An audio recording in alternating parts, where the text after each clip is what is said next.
Hey, welcome to What's Right podcast, where I talk to songwriters and other music industry folks about what they do and why they do it. My guest today is a longtime pal and has several EPs and albums out and just recorded his Live at Billy Bob's album. Check his tour dates at kodywest.com. My guest today is Kody West.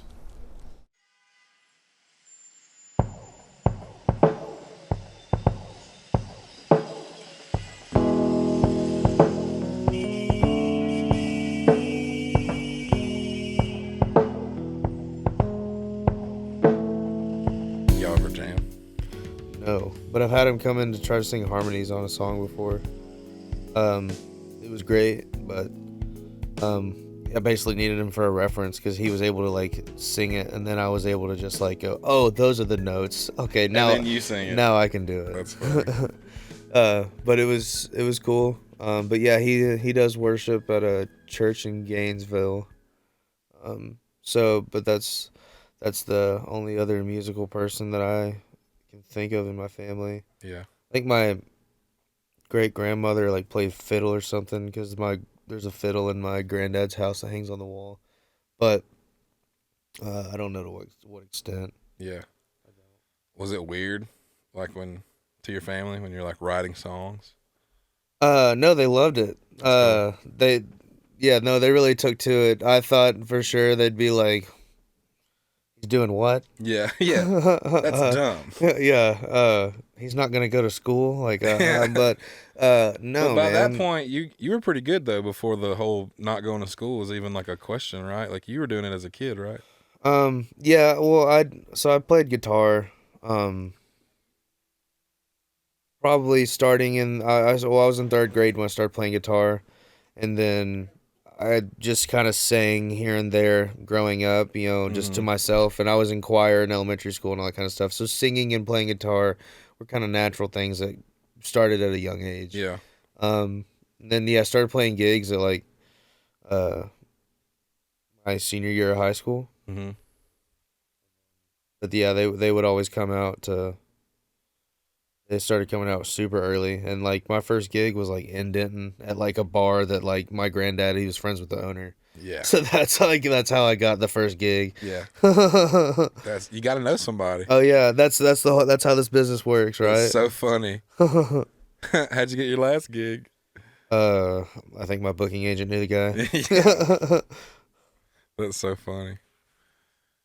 Did we meet? Were we still in? Did you graduate in like 2014? 14. Me yeah. too.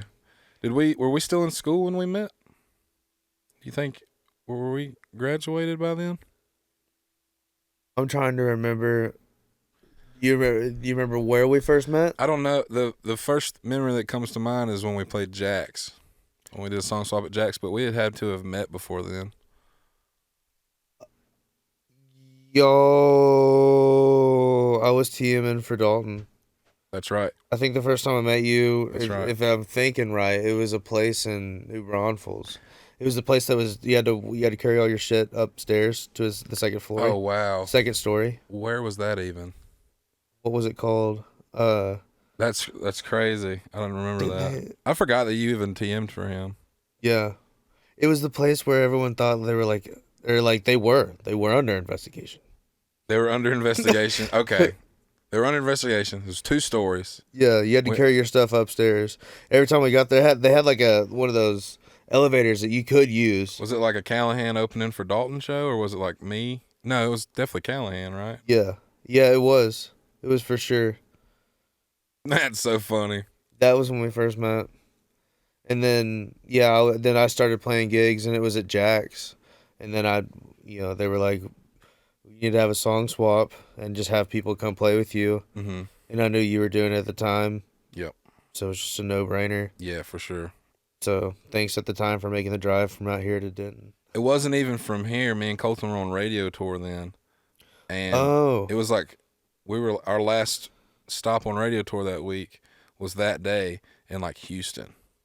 So like, we drove there from Houston after that morning radio gig. From Houston? Yeah. It's badass, isn't it? It's great. It's great. No, you gotta love it. God. The radio tour is Yeah. I did it once, and I was just like, that was the one time we did it. And like, I understand, like, people that are super successful in radio, they definitely do it more than once, and they definitely put a lot of time and money into it. That's fair. Um, It's time and money for sure. yeah, because you're not getting anything for it. But I have heard that if you have a radio hit, you do make a lot of money. So Only time will tell for us. yeah, We don't know. We just have to trust our friends. Yeah, hear the rumors. Yeah. Hear the rumors. Now we can see the cars. We can see the houses. Yeah. I want a hit for sure. Yeah, I know. But I'm never thinking about a hit when I'm writing a song. No, you can't. I think. Is this a hit? Yeah. That's what's so weird. I think you can think that maybe like. I don't know. Well, you can like reference to hits though. Yeah, you can be like, oh, this kind of has that same groove as that song that was super popular. Yeah. But that person also had a lot of marketing behind them and everything else. Right. But yeah. But yeah, you can't think about like I have to write a hit. Yeah. Or I'm gonna fail. Yeah. Because that's a even though you can't think that, even though I think that like once a week. Right. Yeah. You can't, but you don't need to think that. But yeah, I guess I'm not writing. My relationship with like writing a song began kind of before, before I was like thinking about a hit. Sure. I was like, wow, this is, not to be like artsy about it, but like this is a way to express. Yeah. And this is a way for me to kind of figure out what I think and feel about something. So, and then I don't know, it grew to like telling stories and stuff from there, but like. And that's predominant in your songs is you're a great storyteller. Thanks. I feel like with songs like that, I still feel like when I write a song, I'm just like a line by line guy and I'm not really thinking about where is it going. I'm just like it's like it's like weed eating. It's just like you cut this down and then you cut this down and you cut this down and I'm not looking ahead like right. I don't know. It's just I don't know. It's very. Has it always been like that? Unfortunately, yeah, because I love songs that tell a story from beginning to end, and where each line is like. I don't know. It's a story. Each line's like moving it to the next part. And I try to do that, and I feel like there's some of my songs do that, but I feel like I still struggle with that. Sure, yeah. I'm more of just like, what's the next cool line? Yeah. What's the next cool line? Yeah, but does that have something to do with the genre that you're like creating in the studio? That like the world that music. Cause we were talking about John Prine and stuff before we got started, but like your music lives in this world of rock and roll. Where it's like that isn't necessarily like president, like right.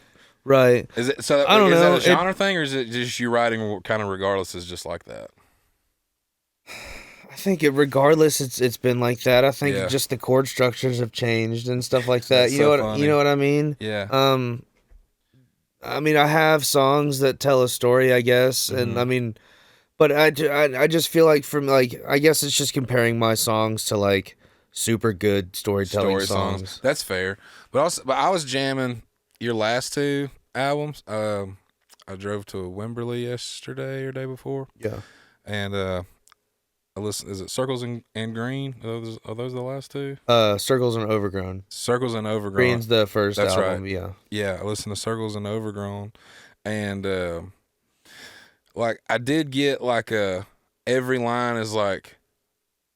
You're like proclaiming something, right? Like, does that make sense? Yeah. Like instead, that's a great way to put it. Instead of like, instead of like, Jack and June went to the moon and got, instead of like that, this 1 + 2, like this 1 + 2 = 3 thing. Yes. You're like, here's a statement.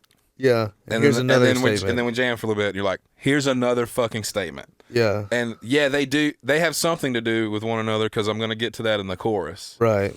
There's a line of yours that's I get stuck in my head a couple times a week, and I think it's a great line, but it's still that thing. It's like proclaiming something. Yeah, no, it very much is. That's a great way. I've never thought about it like that, but that's a great way to put it. When I met you, you were perfect.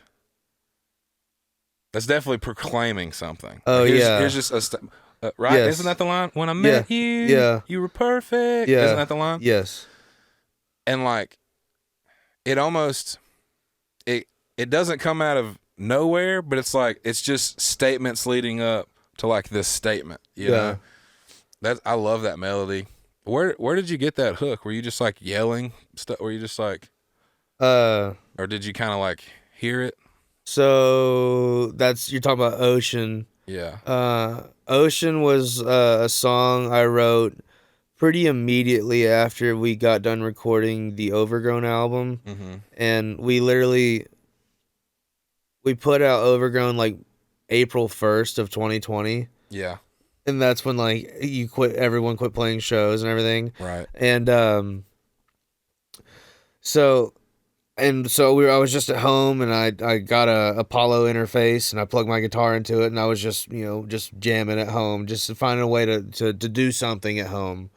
And I was just jamming, and I just started with this. But how I came up with the melody, I had the chords, and then the melody, I don't know, it was just something I heard in my head. I was just like, what is a huge type of melody, right, that could, and then what are words that fill that melody, right, and those were the best words I could think of. Right. You could input any words in that melody and probably make it way cooler. That's fair. And that's something my producer always says after we get done doing something. We're just like, what'd you think of that? And he was like, it could be cooler. Yeah. I mean, but I feel like anything can be cooler. That's fair. You just haven't Where heard does it that yet. stop? Yeah, it does. And that is so cool. It's such a relative term. Sure.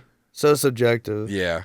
But when a room of guys think something's cool, then it's probably cool enough. It's probably cool. Yeah. But yeah, I mean, I think that also comes with like when you write your songs, and and you don't have, and you're not writing with someone else, you're not co-writing on a song that you just write all by yourself. Mm-hmm. Sometimes it's like, you don't have, I often think like, can someone proofread a song without getting a credit on it? That's fair. Like, you ask yourself that?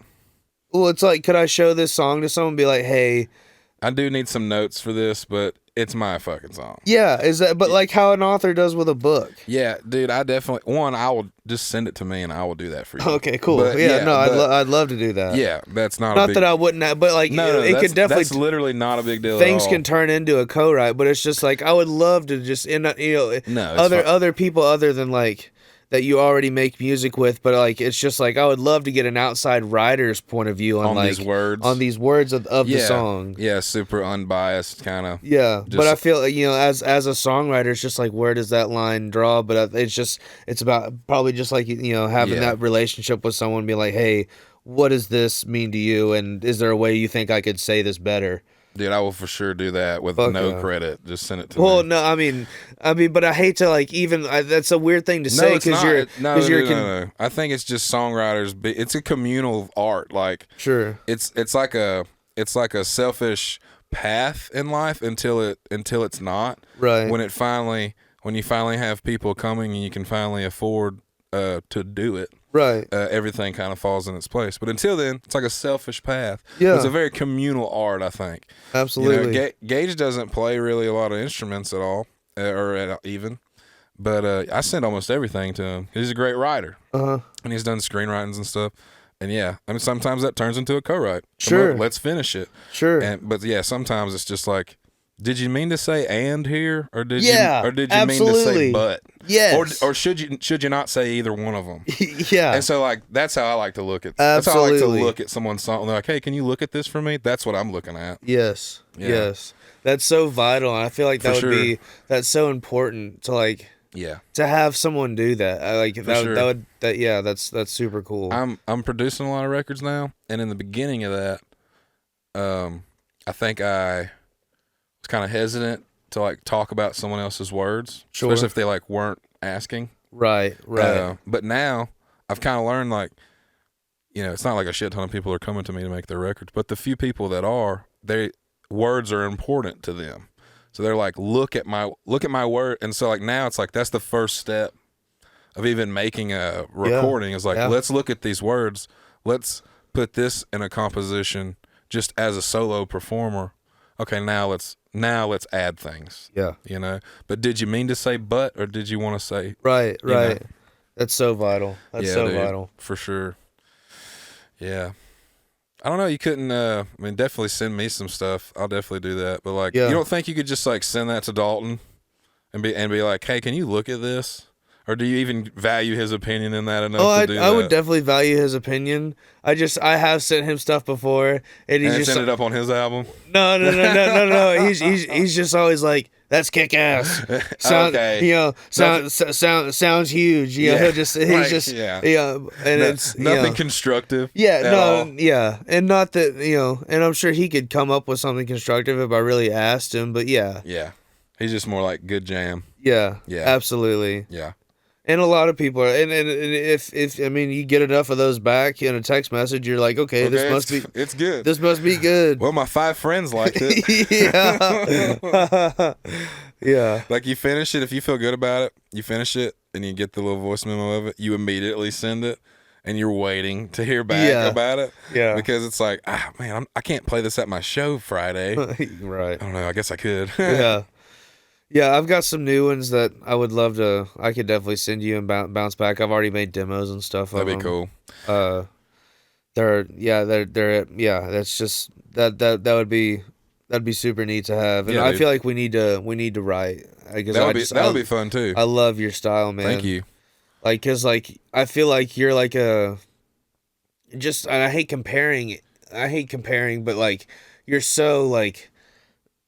Truckers Isbell. Dope. That's dope. And it's just like that's a North Star for me though, because like I feel like the Dion Del Rey and Daddy song is like his fucking you don't need no Lawsons anymore.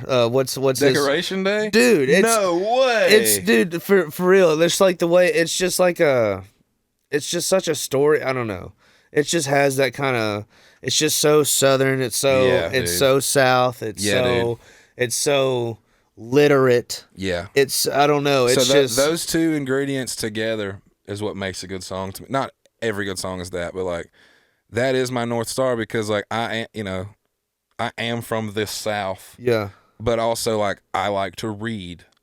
Those two things that I don't know. I like to paint a picture of the South in a very elegant way, I guess. Because it is, and more so than people give it justice for. Yeah, I guess more so than like a Hollywood, which what even is that version? I guess I don't like songs that like pander to me. I don't like songs that are like, well, I know you like a truck. It's like I drive a fucking Land Rover, bitch. Yeah. I don't know. It's just like everyone in my family is either a farmer or a poet, and I'm the only poet. Yeah, you know what I'm saying? Okay. Like you don't have to explain to me farm life in this very on the nose black and white way. Right. I want to hear about like life. There's life in that, and like there's not a lot of life in like you need cliches to like finish a song. Cliches help connect dots of shit. Right. But some of the like overused ones in like country music, whatever that means now. Yeah. They're not even scratching the surface of like what is going on there. And yeah, I love Decoration Day, dude. It definitely does that. And writing a song like Dion Del Rey and Daddy.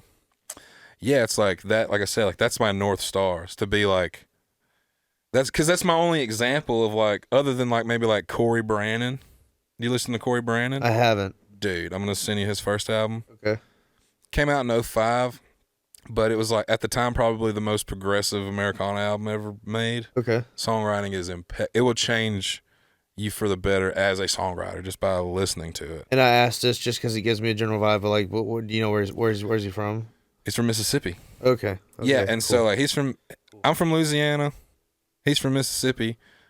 Isbell's from like Alabama. That's like the same. It's just in a line. Yeah. Of like,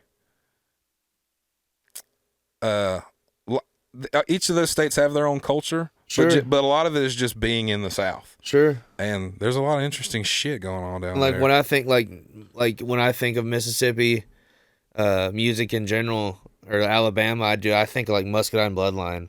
Like, yeah. Dude, those two guys, like I don't. Them together One time, dude, we did this thing in Mexico. It was me, Reed Southall, Coetzel, and them two, Gary and Charlie from Muscadine, and it was, dude, like doing a song swap. Like me, Reed, and then you just have this choir of boys. It's just Gary and Charlie together are just they're so good together. I don't. It's just like it's almost not fair to song swap with them because it's just I feel like Billy Madison when they're playing the flute, which is like he's better. I did like that's exactly what I feel like when I do something like that with them. They're so good. With the Muscadine Bloodline guys? They have such, but like they represent to me like such a southeastern twist to like this kind of alternative country or like in Nashville. I mean, because they have a lot to do with Nashville. They're in Nashville a lot, but their roots are in the Southeast. Sure, yeah, very much so. And I think you hear that vibe versus like someone else that's not from the Southeast. For sure, I just feel like it sticks out. I always like songs like that paint a picture of like whoever the writer is, like they're just painting a picture of like home, but it's a very unique, like an individualistic kind of portrait of like their own home. Yeah. And like I like that in all kinds of songs. And when I found like, stuff like Decoration Day or just whatever, like Isbell tunes. Yeah. And he was doing that with like scenery that I'm familiar with. Sure. Brenda Lambert does that great. Yeah, dude. Yeah. But she's still a Texan though. Yes. There is a little bit. Yeah. There's a difference in like the imagery sometimes. Sure. But the metaphors are kind of the same. So anyway, like to hear a song about what's going on in the pines rather than just hearing a song about driving beside the pines. Yeah. I like that. Sure. You know what I mean? Like, yeah. It's definitely can go deeper than that. Sure. Yeah. I like that a lot. That's cool. That's good. Yeah, dude. I like you like movies? Yeah. I fucking love movies, and I think that's where some of that writing style that I've kind of learned or whatever comes from. Like, you don't have very much time, right?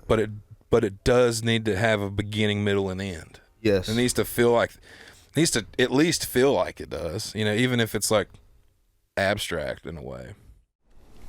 This episode of What's Right is brought to you by Andor Peppers. Andor Peppers is family owned and operated. They have small batch fermented hot sauces and smoked spice mixes from garden to bottle to table. They have physical locations in West Virginia and Florida. If you can't find them there, if you're not around, you can go to andorpeppers.com. Thank you, Andor Peppers. I love movies. Yeah, dude. Dude, have you seen The Northman? No, I need to. I'm a big. So I watched like when that show Vikings came out, like originally, like it came out like on a History Channel. I think it was like a History Channel, like or Discovery or something like that, or it might have been I don't know. I remember watching it on cable when that first came out, and I love like that whole culture. I think like, but everyone's told me to go see The Norseman. It's like it's allegedly like the most accurate portrayal of that like lifestyle. Yeah. And dude, I mean, heads get chopped off, obviously. There's some heads getting chopped the fuck off. Is it better than Braveheart? Dude, yeah. Oh my God. No comparison. But yeah, I think Superbad's better than Braveheart. I don't fucking know. Don't ask me. Old Mel. Yeah. I saw a video of Mel Gibson. He was changing his tire, and this guy comes up and starts videotaping him, and he's like, "You go by yourself? Why are you alone?" He's like, "Why are you alone?" He's like, and then he starts laughing, and he's like, "What if I rob you?" And he says that to the guy video, and that's what Mel Gibson says. I swear, there's a video of it. What if I rob you? What if I rob you? That's so funny, dude. Yeah, you gotta watch The Northman, dude. So how is so your songs? Yeah, I feel like have changed a bit from when, say like when we first met. Sure, yeah. Because just because my memory is failing me, but there was a song that I loved that you might still play it, but it was called The Pirate, or yeah, it's called Pirate. It was called Pirate. Yeah. Okay, Mm-hmm. dude, like, and that was like a that was a like a that was a theme that I had never even thought about to come into songwriting before. Dude. So like when I heard you do that song or play that song, I was just like, oh wow, this is setting a whole nother like picture in my head of like things that you can sing about. Wow, that's really cool, man. I wrote that song. I was at home. This is when I was in Callahan Divide. It was a Callahan Divide song, and we put out an EP called "Come About." Like the whole thing was kind of like a nautical theme to everything. Okay. Some, like other titles were like "Cut and Run," which we just used it as a metaphor, but that's like, just like terms you hear on a boat and things like that. Anyway, I had like a fever. I was at home and I had a fever, and my cable went out, and I only had like 2 movies like worth watching, and one of them was Pirates of the Caribbean, like the first one or second one. Yeah. And another one was Oliver and Company. Did you ever watch Oliver and Company? No. Billy Joel does the soundtrack. It's like a 80s Disney cartoon movie. Okay. It's got these like Oliver and Company. Oliver and Company. Oliver's like a little cartoon cat. He meets up with all these like stray dogs, but they're all helping this like homeless man just like live life basically and pay back debts and stuff. Anyway, I'm having these like fever dreams, and the only images really are like pirates and like and homeless people, and so I just put those 2 together. I finished it with my neighbor, and if you heard a song on my first solo album called Trinity, have you heard that song? It's like, yes, I have, yeah. but I didn't do my homework before I came. It's in okay. here. It's a super sad, like small town story song, and that same dude that helped me write Pirate helped me finish that one too. Okay, cool. Was he a songwriter himself, or is it just a guy that you would just bounce stuff off of? Or? Kind of both. Like I think at first it started off like he's just interested in me, right? Like he was like a highway patrolman. He was like my parents' age, Okay. He was just really cool. I think like when I met him and his wife, I took my hat off to shake her hand, and like he just fell in love with me after that. You know what I'm saying? Like, which was is just this in Louisiana? No, this was like right down the street. Okay, this was here. Okay. And he was like a sergeant of the highway patrol, and I was like 17. Okay. And like the piano at my house, it was his family's piano. He gave it to me, but we would just hang out all the time, and I kind of learned like he would kind of bounce ideas and stuff off of me, but I kind of learned like he's got a binder of poetry over there. Okay. He's just like a big manly dude, and so like this is like the first time he's even like showing anybody this stuff. But he's written like family stories that are like true, but they like rhyme like poetry and stuff.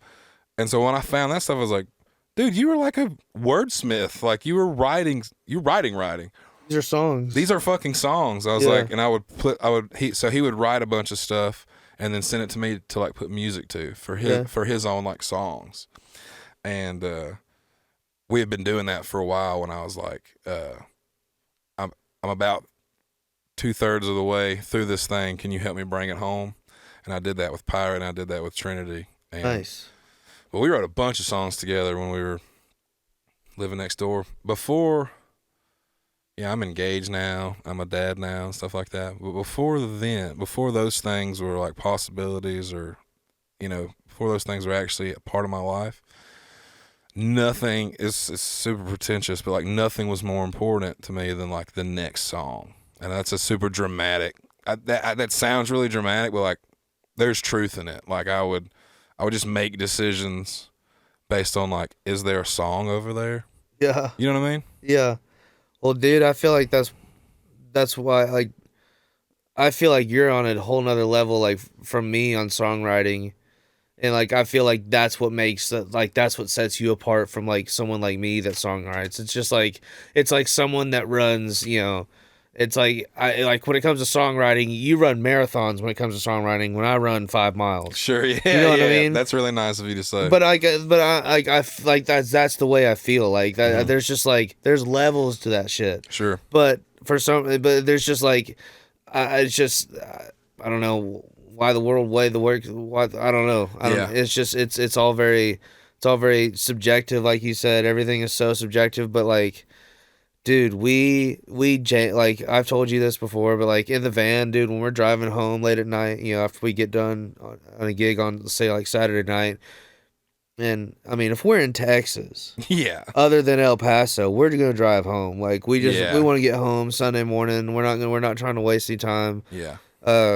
We're just gonna go home. Yeah. So like albums that we throw on are like your early albums. Like we love Troy Cartwright's early albums. Me too. He's a fantastic songwriter, dude. Yeah. I love Troy.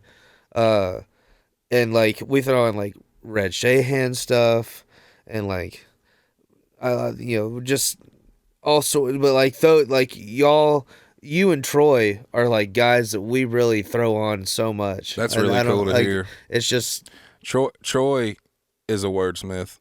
Troy, for sure. Troy takes care. Yeah, of the song. He really takes care of the song for sure. It seems like your whole band is into like just songwriting. We all listen to the same kind of stuff. Yeah. I mean, we all know a good song when we hear it. That's fair enough. I mean, at least all of our tastes collide. Yeah. Or combine or whatever. Yeah, we all have very similar tastes. I feel like my bass player probably has the worst taste out of any of us, just because he's a bass player. Sure. But other than that, I feel like we all have really similar music tastes and like ideas when it comes to the songs and what to do, and we're very congruent. Like everything that I feel that live too. Like I've only ever had 2 drummers, and I'm on my second drummer. Right. And we just everything just works super good. I don't know. I'm very thankful for them, and because a lot of people go through bandmates like crazy. For sure. And we hear of those bands, and we know who, who's always being changed in and out, and it's just like I'm so fortunate that I found a group of guys that I can surround myself with who like I don't have to really worry about ever. Right. Like there's no time like that I'm worried like are they gonna show up? Like thank God, and I told them that in the van the other day. I was just like, dude, like thank y'all for showing up. Like thank y'all. Like it's I don't know. I feel like I got lucky when it came to that. For sure, dude. It was weird when we played with y'all last time. I think we did like 2 in a row. Yeah, it was Floors and Corpus. That's right. Brewster's Street. Yeah, and Floors. It was so last minute for us that when I like put it in the calendar and was like hollering at everybody, a couple of them already were like, dude, like that's a week away. Like I totally respect. They're all professionals. They're my homies though, and so I'm like, that is kind of last minute. Go do y'all's thing. And so like I did have like 1 or 2 fill-ins during those shows. Those last 2 we did with you. Yeah. And it felt kind of wrong. Like I had fun at playing and stuff, but it felt a little wrong. Like just being on stage and looking over like, oh, like I don't really know that person as much as well as like usually I look over, it's like my best friends. Sure. You know what I mean? Look over and like I've known this person for a decade. Yeah. And to look over and be like, we shook hands 2 weeks ago, and now I'm playing. They played great. I thought so. I thought y'all sounded fantastic. It felt really, really good. I thought you were gonna say you didn't think it was that great, but no. Because no. Everybody did really well. I would have not known. Any different. Everybody did their homework, and it was amazing. It was just weird to look around and not see. Yeah, my family basically in a way. We've had a couple fill-ins here and there for like weddings and births of children and things like that. Sure. But yeah, I definitely know what you mean. Yeah, and I enjoy it. I enjoy jamming with new people. Sure, I do too. But it's like, man, I'm trying to showcase this new album. Yeah, this is kind of the first. Those were like the first couple of full band shows we had since like really finishing up that record. Nice. So I was like, I'm playing nothing but new shit. Yeah, I might as well. And I don't know. I don't know. I guess I wanted to showcase it with the people that made it. Well, it was new to you and new to them, new to your band. It was new to everybody. It was new to everybody. Mm, That's awesome. yeah. I'm glad you liked it Yeah, man. when I sent it to you. I I only sent it to like a few people. I didn't send it to a lot I of people. immediately, I think you sent it to me. I was sitting at home and I've got a set of studio monitors in my living room that I listen to, and I immediately hit play and I was just like, yeah.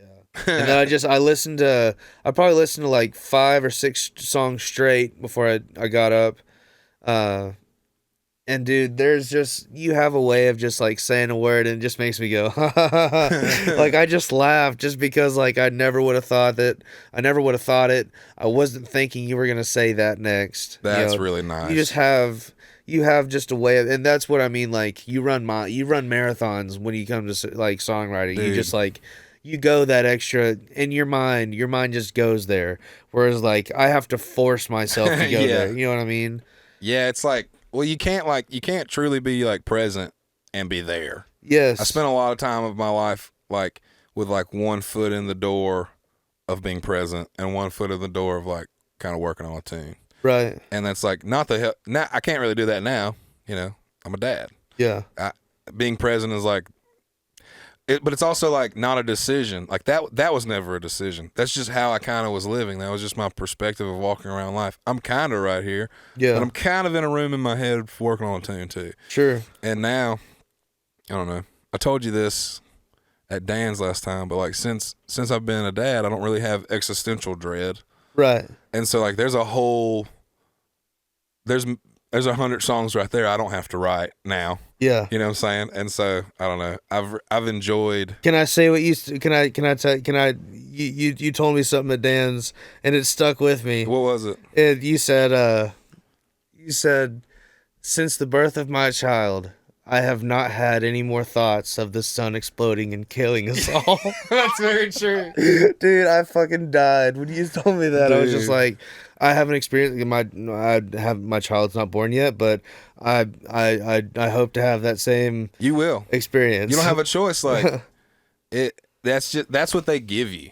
You know what I'm saying? Like when they show up, they're like, here, or they actually kind of take it away. They're like, here, you don't. Worry about me, homie. Don't worry Here's about this. that. We'll take that. Yeah, dude. Yeah. I'm excited.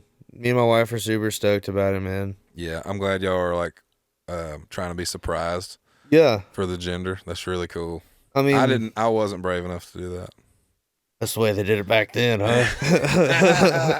I don't know. We were just like, what's we had talked, before we even thought about having kids, we thought like, that's a cool idea. We should do that because that's a true surprise. Yeah. But that you can both share between the two of you, and for the rest of the family and everyone else too. I mean, everyone can guess on what it and speculate on what it's going to be, but I just feel like it was, let's do it, and yeah. Every time you go to an appointment, don't tell us.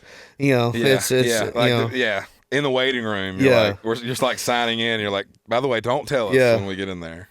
Take a stadium poster with you, like you're at It's written when you go to get a sonogram. It's like written on her stomach. Yeah, don't tell us.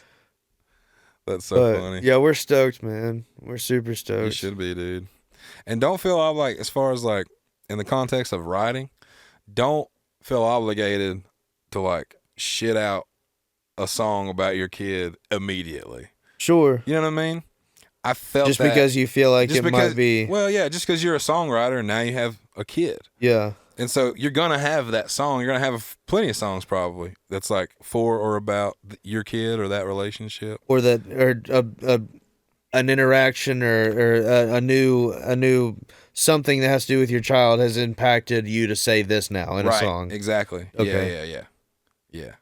Yeah. Don't get in a hurry. Like she's like not even walking yet. Don't get in a hurry to be like, on my drive home from that hospital. You know what I mean? Yeah. Like it'll just come. You know what I'm saying? Like those things, like I said, everything kind of just changes. Kind of has to nest and grow. For sure, yeah. This is definitely like the first season of my life of like how old is your son? He's 1.5 years. Okay, so you're fresh into it pretty yeah. Yeah, but I'm also like I'm settled into it now. Okay, you know what I mean? Yeah.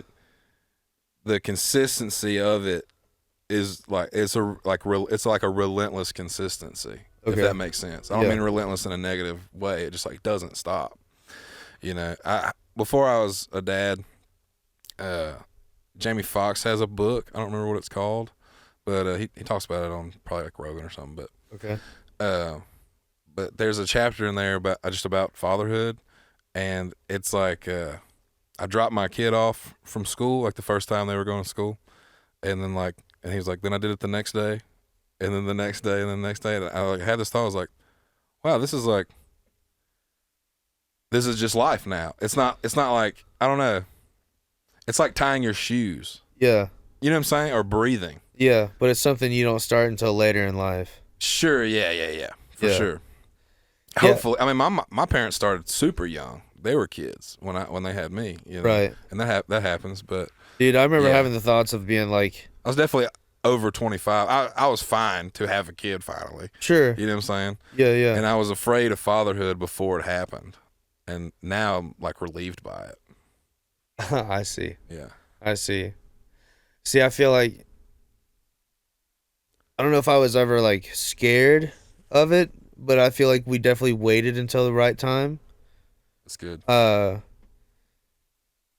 I think it's just timing is timing, man. It's just gonna happen when it's gonna happen. Yeah. It's never anything. I mean, yeah, you can plan, you can do all the planning you want, but you have one of my favorite lines in a song. Oh yeah.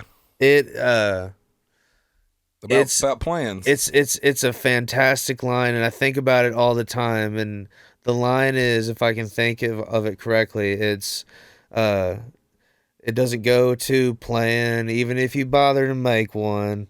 Dude, it's like that line is fucking beautiful. Thank you so much. Because that is the true. That's a true statement. It's it's so true. And like what we were talking about earlier about like placing lines in an order to get to something rather than like one line in it, rather than like punching it out. It's like every word in that chorus is like leading up to that statement in a way. Right. After all I've seen, it ain't hard to be a meaner version of her. So, yeah, all I really know is it never goes how you plan, even if you bother to make one. Yeah.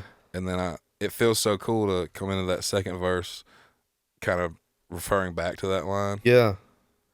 How you plan, even if you bother to make one. So I didn't plan. Yeah. That one was really fun to write.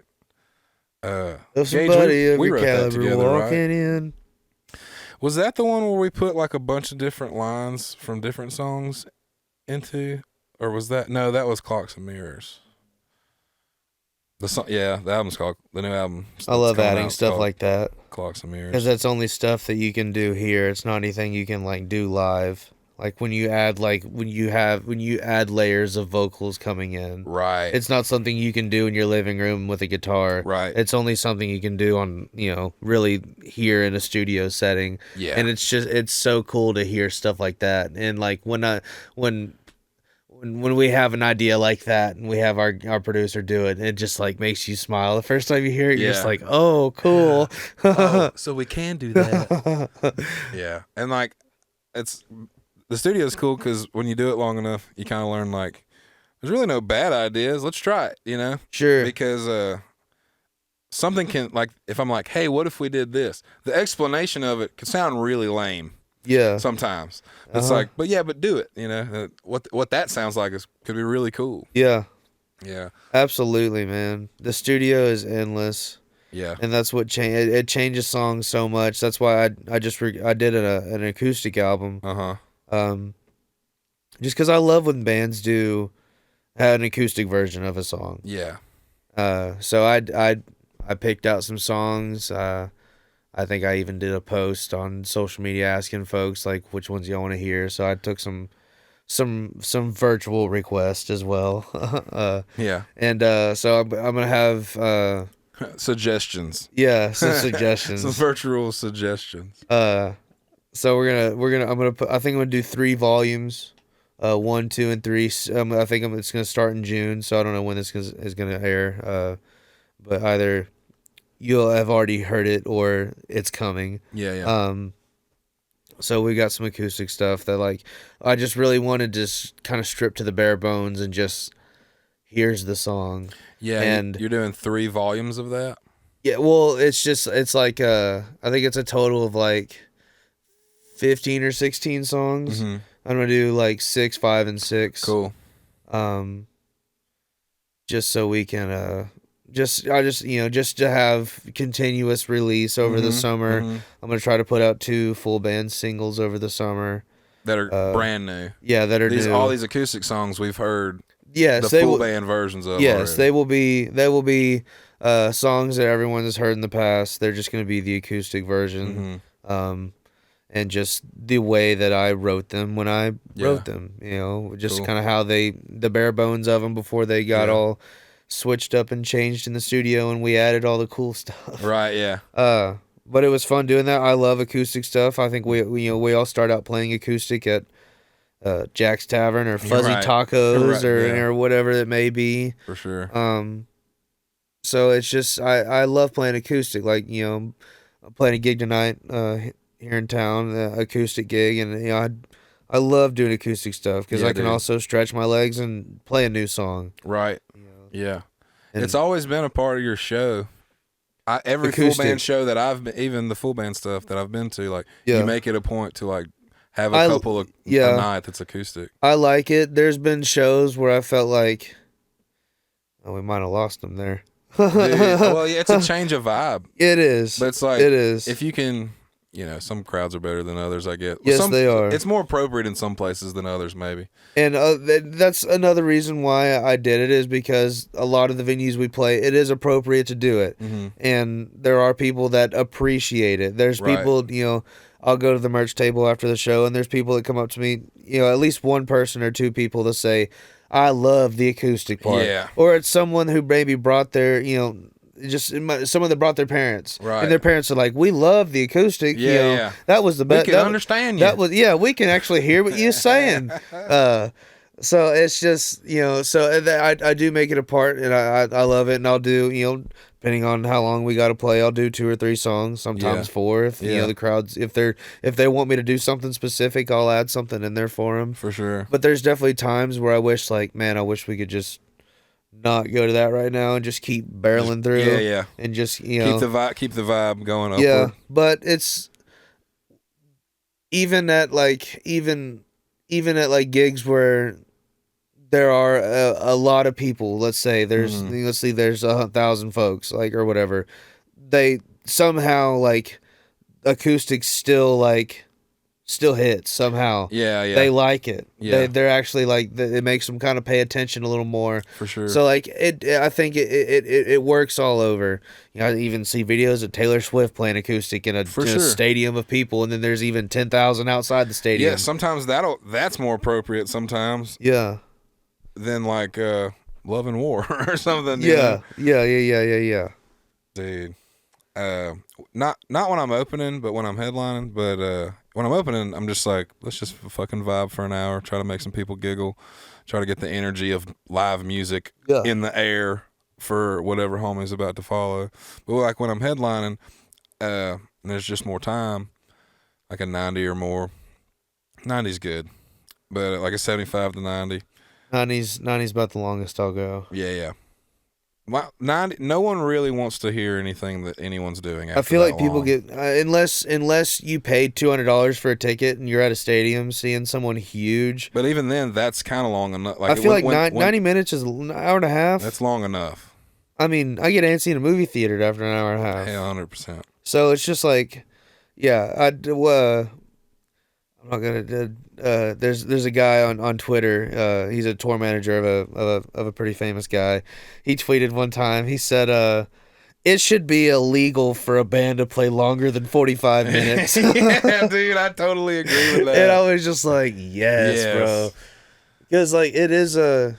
I mean, not that 90 minutes is a long time. I mean, it flies. It's long enough. It's long enough. Like that is a great way to put it. It's long enough. Think, especially if it's like a multiple band thing. Yeah. But even if you're by yourself, even if you're like the only band there, I feel like an hour set is like the most ideal situation. Hour, yeah. Because it's like it's like it's short enough to not have to think about what I was just about to say, which is like when we're headlining, it's like 75, 90 minutes. I'm starting to think like about it in like acts. Yeah. Like in this first act, we're gonna do this thing that most bands do. We're just gonna play these instruments and do this, and then maybe in this second act, let's start with like Ivy singing a duet with me, or something. You know what I mean? Let's change that up and like, or maybe in the second act, let's do this acoustic thing, and then bring it home. You know? Yeah, that's exactly what we do. We basically ours is a 3-act show. Yeah. Our first act is like 10 songs full band of just like kind of in your face. Yeah. Then we go straight to 3 songs or 4 songs acoustic, and it just kind of mellows it out. And then we hit them again for like 6 songs. Yeah. And then it's just like, and then if they want an encore, then we got an encore. And then what's your go-to encore? Is it the Killers tune? Yeah, man, we've been doing that one. Me and Trav played that in Callahan too. Dude, it's like a little secret key. it makes the bar go, "Oh, we know this one." Dude. Yeah. I don't know. It's just it's a fun song to play, even like as a band. Like it's white people's favorite song. Yeah, for sure. There's a video of the University of Michigan football stadium. That's like their favorite song to play. In the whole stadium, like at a Michigan football game, they play that song. I think like once a game, and the stadium just erupts and sings every word. Dude. So it's like it's just a song that people know. We should probably encore with one of our own songs. That'd be way cooler, as my producer would say. It could be cooler. It could be cooler. I love. But by that point of the show, we want to have fun. Yeah, the crowd wants to have fun. And it needs a punctuation. Exactly. It needs an exclamation mark. This is over now. After this shit, it's like, what else do you want? We just played Blindside. Yeah, Mr. Brightside. Mr. Brightside. Yeah. Like, what else do you want us to do after that? Yeah. What more do you want? Are you not entertained? You're right. Oh man, I like y'all's version of that Incubus tune, and I love Stage Crashing every time I'm playing with you. You're more than welcome. Hell, sing the whole thing next time so I can take a break. None of these other motherfuckers want to help you sing. Yeah, man. I think that Incubus tune will probably stay in our set. It's been in our set list for like the last 4 years. It's a great song, and I mean, and that and like maybe a handful of songs have stayed and haven't gotten stale to us. Yeah. That is just a song that it doesn't really get stale. For us as a band, we love playing it. Yeah. People ask about it, and people enjoy it. So it's until we hear someone go, "Oh God, not this again!" Right, these motherfuckers. So I'll probably keep doing it. Dude, in the realm of like the type of rock, like the genre the space that you take up in that. Yeah. The first kind of like rock like that I ever heard was that song from Incubus, and I was like, just a kid, like literally like I was literally just mowing the grass. Yeah. And I had like my uncle's Zoom. Yeah. And he just had a bunch of cool shit on there that I'd never heard. And I remember I'm about to mow this grass, and I put the headphones in, and I click play, and the volume's like all the way up. And as soon as I hit play, it's like, "Hey, yo, crazy bitch!" And I was like, "Oh God, what's this?" And I went to the next song, and it was that Incubus tune. It starts with those drums. Yeah. And I remember, dude, it probably took me like an hour or two to mow the area that I was mowing, and I listened to that song on repeat the entire time. Yeah. So that song is ingrained. It's ingrained in me. It's probably the only song I could play on the drums note for note. Yeah. That's like not just a country shuffle or something. Sure. Like, I love that song, and I love that band. When I first started getting into one guitarist. Yeah, have you seen them live? No. It's but I've incredible. Seen videos. I've definitely studied them. Travis and I went to the same show. He was in the pit, but I was a little bit further back. It was like an incredible performance. Jimmy World opened up. Oh yeah. And like their whole set was good. And then when they got to their last song, they go, "All right, are you guys ready?" And everybody's like, "They're gonna play it." Like, it just takes some time. Yeah. And like, oh man, it was an incredible. That's awesome. Where was this at? It was in Dallas, that big amphitheater. Okay, it's been named. It was like Dos Equis at one Dos time. Equis Now at it's this JAXA, I think. Yeah, it was Dos Equis at this time. I saw one of my favorite concerts I've ever seen was at Dos Equis. It was Mumford and Sons. Dude, I got to see them in like 2013 or 14 in Dallas, and that was an incredible show, man. Me and my buddy Sam Watson went. I was on crutches as I was still on rehab from my ACL, and I fucking crutched all the way in there, and we crutched all the way out, dude. It was worth it though. It was badass. That is so awesome. This episode of What's Right is brought to you by Wonderland Records. Wonderland Records is a full-service recording studio and rehearsal space based in Clyde, Texas. You can ask for dates and or ask for a tour at Instagram at _Wonderland Records _. Thank you, Wonderland Records. What's your favorite concert you've ever seen? Oh my gosh. I mean, the Incubus one was that good. Yeah. Bro, have you ever heard of Delbert McClinton? Yeah, I've heard the name. Yeah, for sure. I'm sure I've heard a song as well, but I couldn't be like, that's a Delbert song. There's one Delbert song that we did in Callahan, and we do it sometimes in my band too. And even my dad's band used to do it when I was a kid. And it's called Shaky Ground. It's like standing on shaky ground. It's real funky. Doom dum doom down. Anyway, watching their set, and of all places, it was like at Larry Joe, and like it was like the whole lineup that day was like Will and like Shane and all. It was like all of that type of shit. And then Delbert McClinton with like he has like a 6 foot tall, hot, old, like dark brunette lady like playing a fucking Barry sax. It's like the size of her. She's just and like they're just all these like 60-year-old people on stage rocking way fucking harder than any of our friends that were on the bill that day. Yeah. We're all playing our acoustic rock songs and stuff or whatever, and they get on stage and do that. It was like, it was religious. And like he's so good that they put his son on the bill. Okay. You know what I'm saying? Okay. Anyway, yeah, so that may have been like, I definitely didn't want to say like at Larry Joe was like my favorite, but that set at Larry Joe was incredible. I've always wanted to see him, but yeah, the Incubus one is definitely up there. My dad tells a story about seeing this band open up for Marshall Tucker Band, and it was like in Florida, like that Floribama area, and the band opening up goes, "What's up, everybody? We're Who Pooted. If you smell something that stinks, it's us because we're the shit." Hell yeah, that's a show. Great... That's a show I always wish I would have gone to. Yeah, so I could have heard that in person. 2 shows my wife and I have been to. We're both times. I've only been to Red Rocks twice, and it was to see. The first time was the LSD tour, which was Lucinda Williams, first of 3, Steve Earle, 2 of 3, and Dwight Yoakam headlining. Wow. It was cool to see all 3 of them play. Steve Earle is just a legend, dude. I've listened to a lot of Steve Earle. Talk about songwriter guy. Like I love Steve Earle stuff. Yeah, like, he's the John Mellencamp of the South. Yeah.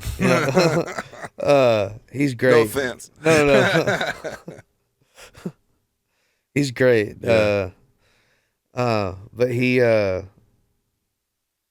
don't know. He and then Dwight Yoakam just comes fucking spinning out in all his rhinestones and just sparkling in the lights. And then we saw Gary Clark Jr. there one night. Wow. That one was super cool. He had a really cool opener. I wish I could remember the name, but they were really good. That's anyone that plays there is probably worth seeing. Yeah, Shane, for sure. I watched their live stream of that show. That was awesome. I didn't watch the live stream, but I knew it was going to be bonkers. That was on a Tuesday. Not that it matters what day it was, but it was on a freaking Tuesday. Tuesday night, sell out Red Rocks as just... Bro, that's gangster as fuck. That's very, very...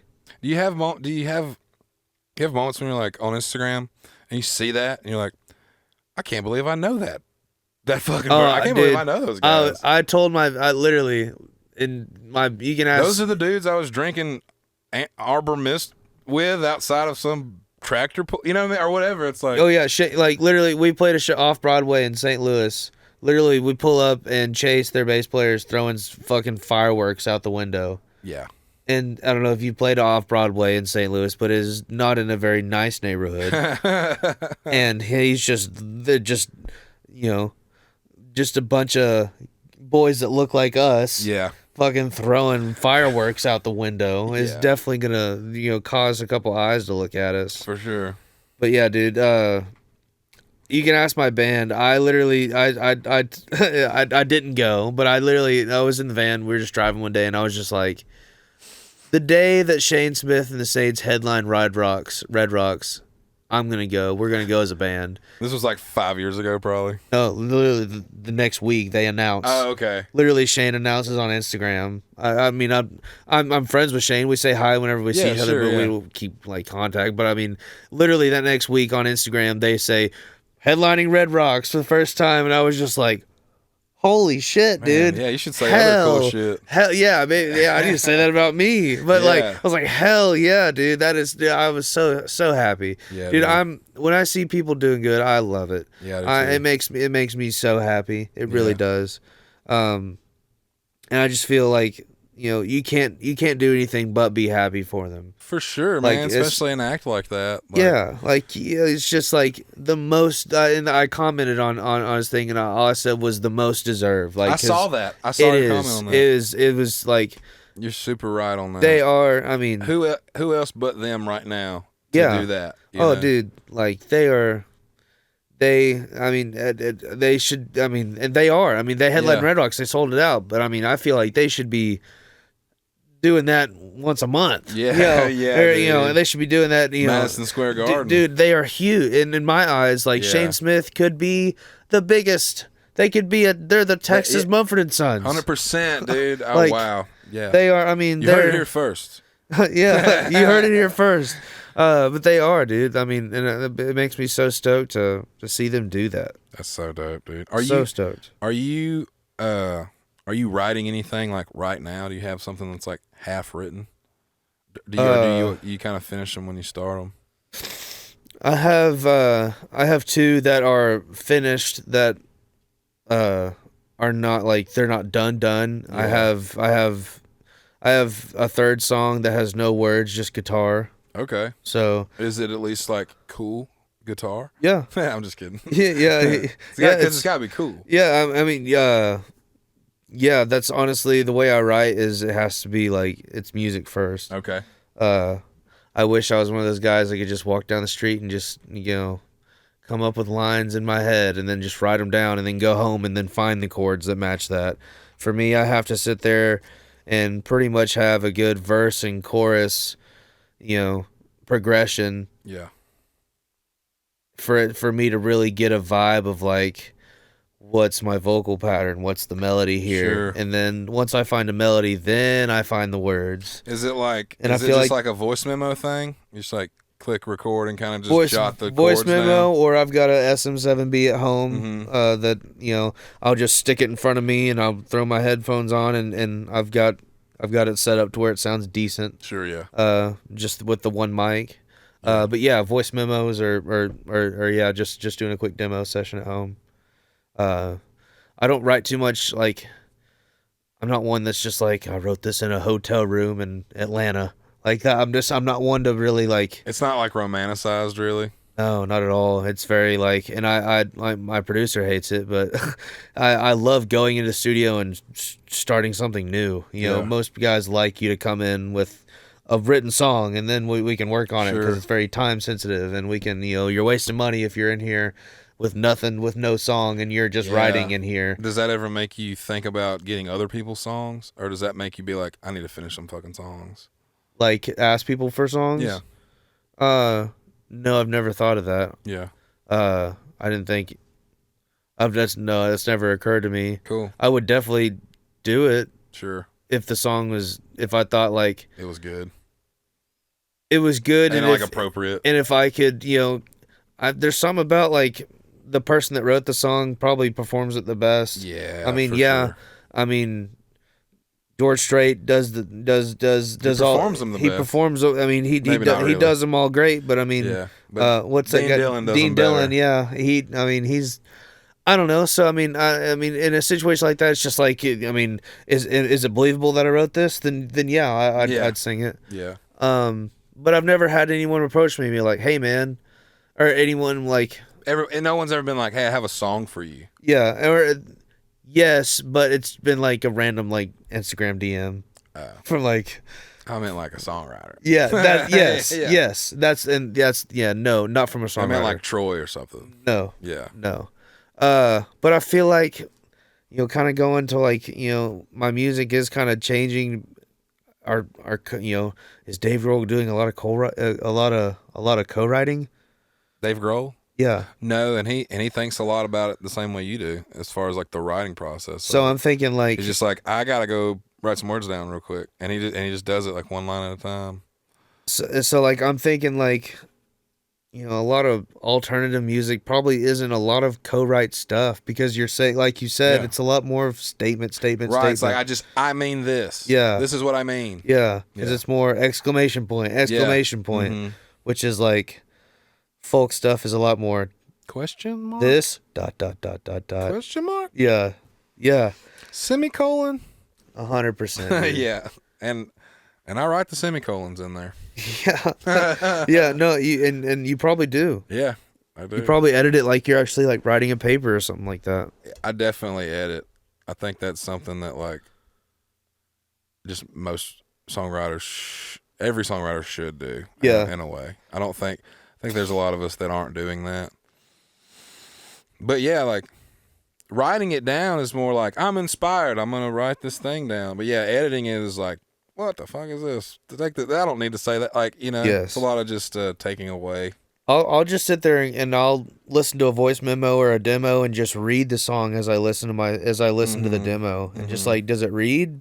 Yeah, like for sure. Like if I were to just say this, does it sound like could this be a poem? Sure. Does this read properly? Yeah. Is this like a poorly written Facebook rant? Or is this like I don't know. It's just like on that song of mine, Please Brooke, that we were just talking about.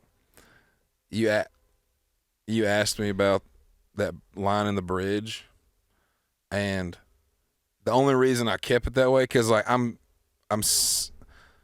saying like a pretty long sentence, if you will. I'm saying like a pretty long thought, but because of the melody, it'll sometimes stop in the middle of a word, or it'll stop in the middle of a thought. Yeah. And so like if you're of the mind of like, and if you're thinking the song is like of the realm of like, each time the melody stops, there's a period there. Yeah, it doesn't necessarily, to your ears, it like doesn't read necessarily. Yeah. But if you're listening to it and you're reading it with the correct punctuation on it, it reads. You know what I'm saying? 100%. But I've been asked a lot about that part in that song. You're the only one that said like it sounded like the word 8, like scratch 8. But I hear that now. Since you said that, I hear that. Well, I didn't mean to. No. I'm not worried about that. I'm just saying that particular line gets brought up a lot with whoever I send it to, whoever's heard it. But they always, it's like a book scratching through a book, period. Scratching 3 strikes through thoughts. And a book scratching through thoughts. Yeah. And so usually someone's like, are you saying butt scratching right there? I'm like, yeah, that's what I'm. Do you fucking think that's what I'm saying right there? I've built this whole thing up to this climax of this part. Do you think I used the word butt scratching? Yes, I did. Yeah, what I thought you originally said was in a book scratch 8. And I thought that was like a term, like a bingo term, or like a fucking or like is he talking about like this book that his grandma had, like, or something like that? Like that was immediately, that was literally, I was like, a book scratch 8. That must be like something, some old timey like thing I don't know about that he's referring to. I was like, he's a genius. No, that's very nice. No, I'm just hip on old. I'm hip on stuff that isn't hip. Yeah. I don't know why that is. This episode of What's Right is brought to you by Theo Music Group. Theo Music Group is a record label based in Texas that's signed to myself, as well as Dane Pack, Peter Sinclair, and others. They're the reason the lights are on most of the time for all of those households. They've partnered with Yellow Dog Studios so that we're able to have nice things like vinyl records with production value. You can learn more about Theo Music Group by going to the website theomusicgroup.com. So you got the Billy Bob show coming up? We got a live at Billy Bob's. That live album. It's we're doing a one take. I mean, obviously, Y'all are tight enough to do it. Yes, we're gonna do a little rehearsing. We got 2 nights of rehearsal the week prior or the week of, so we can get it pretty down pat. What's the date of that show? June the 2nd. June the 2nd. Friday night, June the 2nd. Cool. But yeah, we're super stoked, man. I'm stoked for you. Like when we were talking about, like, you're just scrolling through and you see Chase's or Shane and them's like post, you're like, man, I fucking know that guy. I felt that way when you made the post about making him live at Billy Bob's album about you. Thanks, I was like, man. dude, I fucking know that guy. Thanks, man. That's really cool. Yeah, it's gonna be a cool night. And I told booking, I was like, can y'all please can that just be the only show for that weekend? Yeah. Let me have this. Can I just I don't want to play anywhere the next night. I don't want to fucking compare. Can we not just give it a week? Don't send me. Yeah. Don't send me to the shoot and stab in Midland. Yeah. No shade to any other venue, but just let me have that for that week. Yeah. I mean, were they nice enough to? Yeah. Oh yeah. They were. Like They were. that? They were like. That's gonna be a celebration, man. Yeah. It's gonna be. Yeah. We're excited. So we got a crew to video. That's great. I think I'm gonna try to do like one of my favorite one of my favorite bands, Manchester Orchestra, a rock band out of Georgia, not sure what town. But anyways, they have this. They used to have like this Hot Topic session where they did like 4 or 5 songs and like full band. It's this black and white video. It's like 17 minutes long. It's like them just doing like 4 or 5 songs. I want to record like 4 or 5 songs out of our set and do something similar, start like after our acoustic break, like when we come back in pretty hard, like do that record and video like that last chunk, because I just feel like it'd be cool. Like I just love, and like I'm an artist, I haven't spent a lot of effort and money on videos. Like right. A lot of artists do music videos and stuff like that. I've always been super reserved on videos just because like quality to me is just like, I can tell when it's a bad quality video. Yeah. And I'm just like, you put that out? Right. Okay. What do you think? Yeah, like isn't that what's kind of weird about like seeing like a viral video and it's like someone just like strumming into an iPhone? Yes, but I feel like that can be almost, I feel like that's more natural if all they did was set up their phone and just start playing like they're in their bedroom, then hiring a crew to come in and make do a shitty job, make some shitty video. Yeah, that makes sense. I luckily don't ever have to worry about that because Gage just knows what the fuck's up. What the fuck is going on. It's important to have someone. Yeah. But yeah, but I got a guy who came in while we recorded the acoustic album. He videotaped me like playing and singing, so we got it all synced up to the audio and stuff like that. That's cool. With each volume of the acoustic stuff, there will be a couple of videos correlating to the songs. Those are gonna be on like Apple Music and stuff. Yeah, or YouTube. It'll be everywhere. Cool. The night that we recorded Dan Silverleaf, yeah, some of those recordings from me will be on. Did you get the stems? Yeah, I appreciate the stems. I sent you this. Tyler sent me the stems. I sent them over to you. Yeah, I did like a quick mix on it and I bounced it down. I like sent it to my manager and publicist and stuff like that. Cool. And they were like, we could use some of these like for like just live acoustic. Yeah. Not singles, but just live acoustic versions of stuff. Yeah, absolutely. It definitely sounded My good. band was telling me, I don't think I had walked in yet, but did you do some song about fellatio? I did all kinds of shit there. Like, so like I have a whole list of songs of mine. They're like funny country songs. Yeah. And I want them. You pulled a couple out. I pulled them out. And some of them, I love it. Some of them bombed. So I started like that. So anyway, I had this idea with these funnier country songs.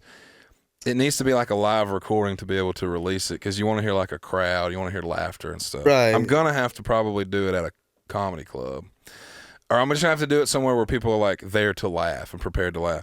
They were there to like listen to you record your acoustic, which is like a kind of dramatic and intimate. And I got up there and like the first like 3 songs I played were like I shit you not, there was a line in it. There was a line in my second song. The first line goes, "There's only a few things that drive me nuts, and I mean the good way, like pictures of butts. Thankfully, we all have Instagram sluts to like and share." The song's called Like and Share. It bombed so hard. And so I did like two like that. I did like 2 like that, and then I was like, "Fuck, this crowd really wants me to do something more serious." And so I did like Please Brooke or something more serious, and they were like, "Oh yeah." They were like, "Oh, this guy's not just here to fuck around." I think that first was just a sound check. Yeah. And so I did a few more serious ones. Everybody was into it, and I was like, "Let me try this other funny one." Let me put my toes back in the water. I put my toes back in the water. Bombed again on it. I was like, no. I was like, okay, I'm just gonna keep it serious. And then I had one that was like a foolproof one, but I didn't write it. Mark Haygood wrote it. My songwriting hero. He told me I could use it in this context. Yeah. And it slayed. But it was called Blowjobs All the Way. Okay. Did you hear that one? I think I walked in as you were like finishing it. Part of me like leaning into all that was like the thing I said at first, which was like, I remember Kody and I used to kind of come down here and watch people pile in to see the Band of Heathens while one of us is playing the burger joint down the street. Yeah. And anyway, apparently like the first night I was there, first night I opened for you there, I got told a story like about like that. And like your like grandparents were there, and I was just like, yeah, we were burning down blunts and stuff like that. And so when I went back the second time, I was like, I didn't realize, last time I was here with Kody, I didn't realize like he's gonna have so much family here. So some of my stories from last time, I really apologize. I'm gonna keep it completely G-rated tonight. And then I started the set with, I was like, so me and Kody were smoking crack with these whores. That was the first thing I said after like addressing that, and then I went into these like filthy songs. Here's what actually happened. It did not go over well. But all the serious stuff went over well, and then Mark Haygood's funny song went over well. And, everything else, but like that, talking about like you were talking about like Mr. Brightside being like punctuation. This is it. Yeah. Like at the end of my set, I was like, how do I even end what I just did? So I played Hallelujah. You did play Hallelujah. Yeah. That is such a ballsy move. Thank you. I was like, how do I end this? Whatever I'm about to do has to be like. Do you do that often? When I'm by myself playing acoustic shows, and I'm like, how the hell can I end what I just did? How am I gonna fill these last 10 minutes? Yeah, well, it's like appropriately. Sure. Like after what I just did. Yeah. Yeah. I'll pull that one out to end it with for sure. Especially if I haven't played any covers at all, which I normally don't even think to play a cover. And then it's like, I have one more song to end it. Let's end it with trying to get these people to... But yeah, like I had some jokes fall. Like I think people there were just there to see like a serious acoustic show. Yeah. And I went up there and I was trying to act like Theo Vaughn. Well, I was expecting that night to, and the crowd was good. I mean, they were present, but I was expecting them to be a little more tame. Yeah, they were definitely wanting it to be rowdy. Yeah, and I was like, I just wanted y'all to listen. Because I went out and I did. I have a song called "The Way." I went out and did an acoustic version of that, which is very, very mellow. I was like, I'm gonna go out and try to set a tone and be like, okay, they need to like, no, none of this. Wow. Yeah. But even like my hint at that was just, it was bypassed. They were like, nope, we're here to get fucking hammered. Yeah. And we're gonna cheer and woo and scream. And so I was like, all right, I'm gonna have to change a little bit of my tactic for tonight's occasion. But it was cool. The recording turned out good. So yeah, each volume will have like three studio album or like studio acoustic, and then like 3 live at Dance Overleaf songs. Hell yeah. So it'll be a little bit of a mixture of both. Is it just going to be called Kody West Acoustic? It'll be Kody West Acoustic Sessions, Cool. Volume 1, 2, and 3. Yeah. That's super dope. Man, thanks again for doing this, dude. Dude, anytime. Yeah. I'd love to do it again. We can do it again. We can write some tunes. I'd love to write a tune between now and the next one we do, so we can talk about it Yeah. and how we got there and how you made it better. Dude, that's what I'm here to do. Yeah. All right, thanks, dude. Yes, sir.